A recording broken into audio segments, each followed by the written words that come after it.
Good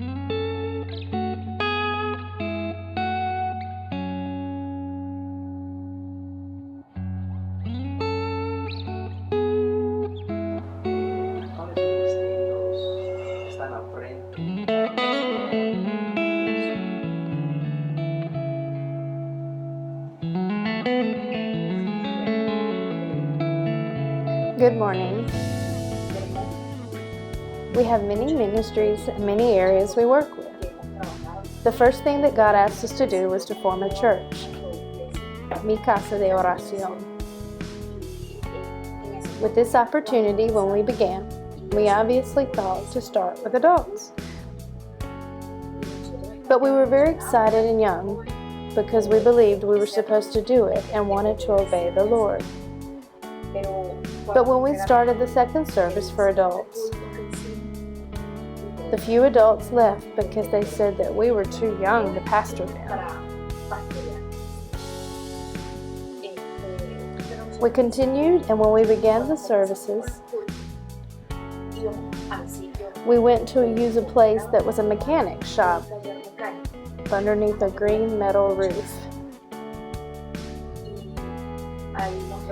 When we had the service, we had my husband, the pastor, myself, our oldest daughter, Misraim, our middle daughter, Hayeli, who was 8 months old, and Harrison preached, I sang, and Misraim collected the offering.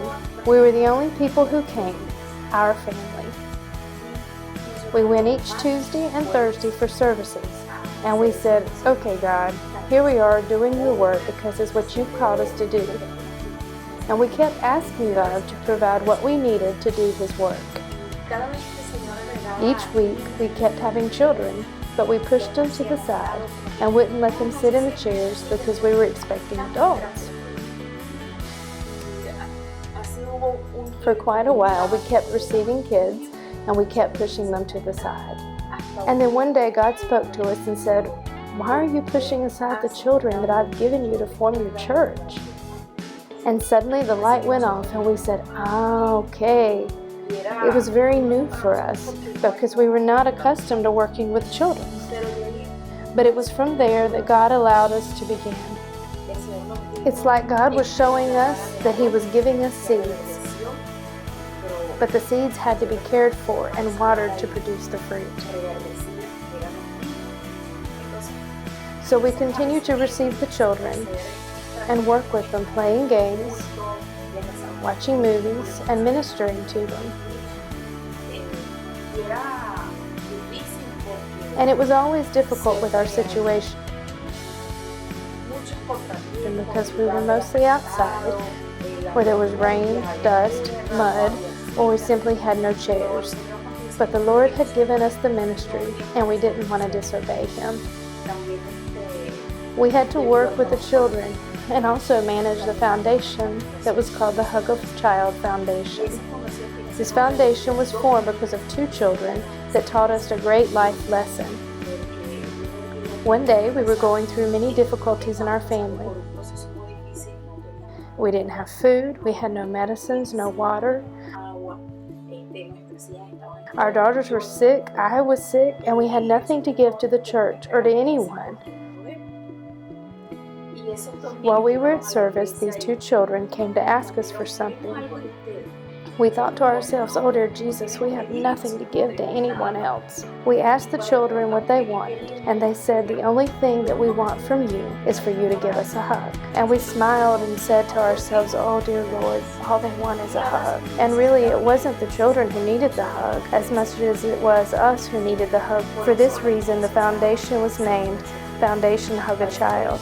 A lot of times we face many things all at once, but we just have to take it step by step, slowly.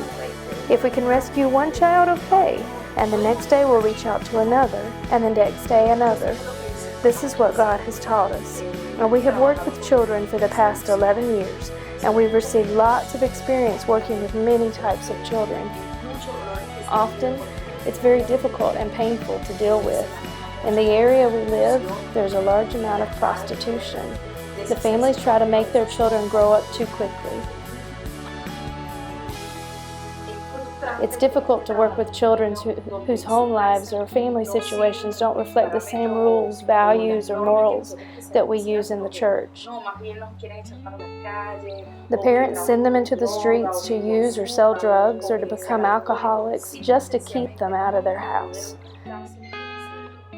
But we know that God has called us to work with these children. It doesn't matter how many difficulties we're dealing with personally. We have believed in the Lord. We have passed through many difficult trials, but the Lord has shown Himself faithful each day. The process and the problems, they never end. There are things that once you pass through them, there's always something new to deal with. What would happen in our lives if we didn't serve the Lord or obey Him? If we didn't work for Him? This is what God has taught us to remember, and what we have brought with us as we work for Him. We only want to obey Him. How can we work for the Lord if we don't obey Him? Our ministry has grown. Now we work with all ages of children and teenagers. We even have adults now, even though it's difficult for us to work with them because now we're used to working with children. But we know that this is something else that God has given us to push us forward, and each day we want to do it even better. Surely children were made for the streets, and fathers were not made to leave. Surely this isn't how it should be. Let your kingdom come.